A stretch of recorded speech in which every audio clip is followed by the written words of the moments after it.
In this video, we explain the seller's role in the pre-contract phase of the conveyancing process, and what is required before the conveyancer can start the formal legal work for the property sale.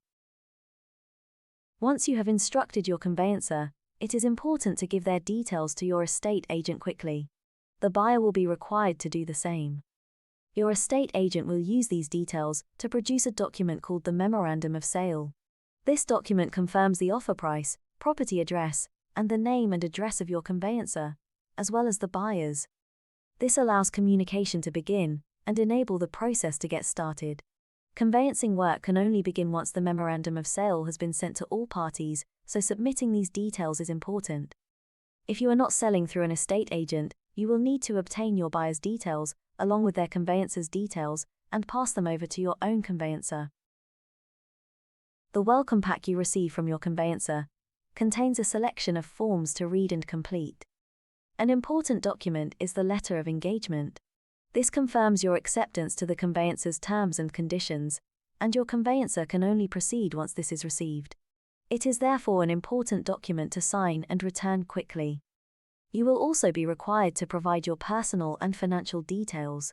This includes any remaining mortgage you have on the property that will need to be paid off using the funds from the sale. As the seller, you are also required to provide details about the property being sold. This includes a property information form, a fixtures and fittings form, and providing supporting documentation, such as guarantees.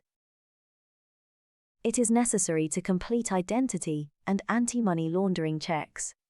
There are various ways this information can be submitted, which will depend on your conveyancer, but it is now commonplace to do this via a secure portal, where you will be required to upload a photo, along with your relevant ID documents. Assuming your checks are accepted, a verification report will be sent to you and your conveyancer. It is also good advice to check how your personal information is handled and stored, for your own peace of mind.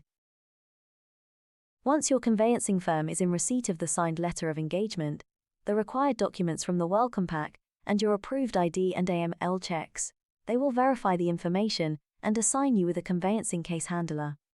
Your case handler will send the contract pack to the buyer's conveyancing firm. At this point, it is common to feel like the transaction has reached a standstill. But as the seller or vendor, most of your work is done at the beginning of the transaction.